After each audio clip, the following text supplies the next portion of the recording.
Oh my god. Fuck. Oh,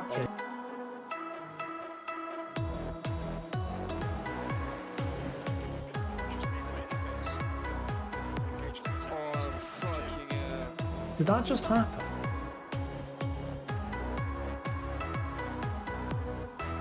Alright, let's do this.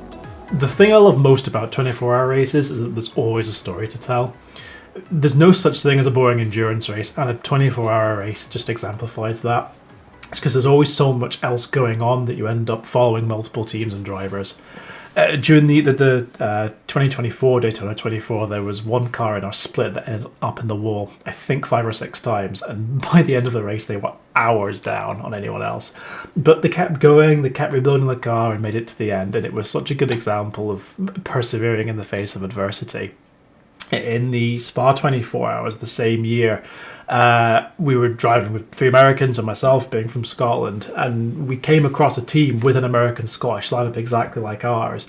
But not only that, the Scot in their team only lived about an hour from me, and given the population of Scotland, that's like finding your next door neighbour in the States is driving in the same race as you.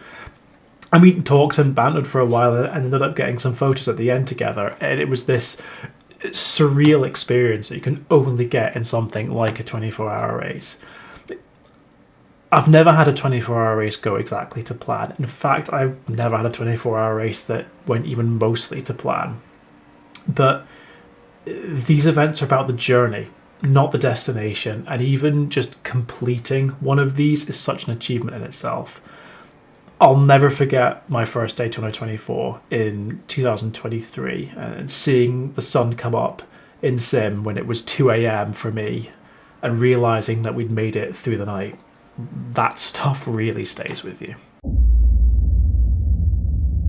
So, in the week leading up to Daytona, we added in the GTP and the LMP2 prototypes into the mix after a GT3 only week, 2 weeks out. The prototypes are terrifying. There's no other way to describe it, really. The GTPs have got a couple of issues at the moment in that they've got more grip than they should do. So they're running on representative lap times and their cornering speeds are much higher than they would usually be. It's a bit of a running joke within iRacing that the prototypes blame the GT3s and the GT3s blame the prototypes anytime there's a collision between the two or three classes. But the IMSA races in the lead up in the final week were absolute chaos. I did one of them, which ended up making a bit of a viral video on when IMSA goes wrong, just because it was such chaos from the word go. Because the GTPs and the LMP2s are so much faster, of course they're lapping the GT3s every couple of laps. I think a GTP is probably going to lap the GT3s about every 6 or 7 laps, and LMP2 is about 10 laps off the top of my head. It just adds another factor into the race. You're not just lapping or hot lapping or trying to complete a stint as quickly as possible from a pure lap time perspective. You have to manage the traffic as well, and that goes for all classes. The GTPs, of course, being the quickest, needed to consider when are they going to be able to pass 2 classes by losing as little time as possible. Sometimes that goes well, sometimes that doesn't. LMP2s need to be able to pass the GT3s, bearing in mind where they have a benefit over the GT3s. That's going to be different to the GTPs. They're not just a slower prototype. They have different characteristics of the aerodynamics, the weight, the engine power, that power delivery. And the GT3s need to consider where can I let prototypes past without losing too much time myself. So it's very much a give and take throughout the entire race for all 3 classes, and everyone needs to be able to learn how to coexist. That doesn't always happen, though, and I think we've seen many times in the past, not only at Daytona 24, but in many other multi-class races as well, that learning to coexist on the track with different speeds of classes is a very, very difficult thing to do. Yes. You ready? Cars are going to go soon. Go, 2 litres left.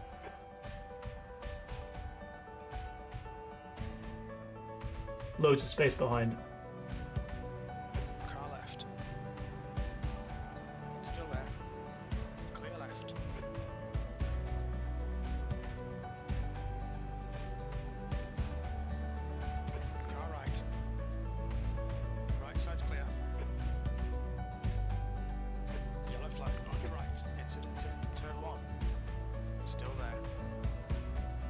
LMP2 on the right.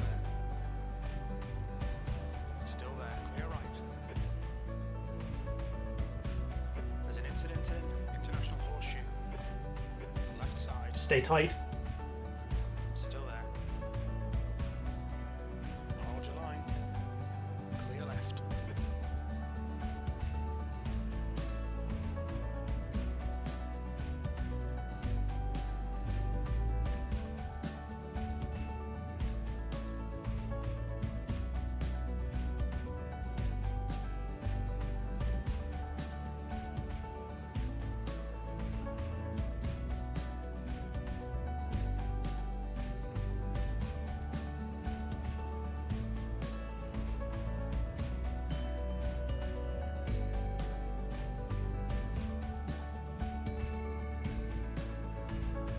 Car left. Hold your line. Clear left.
Right side. Clear right. Oh my god! Fucking hell! I mean,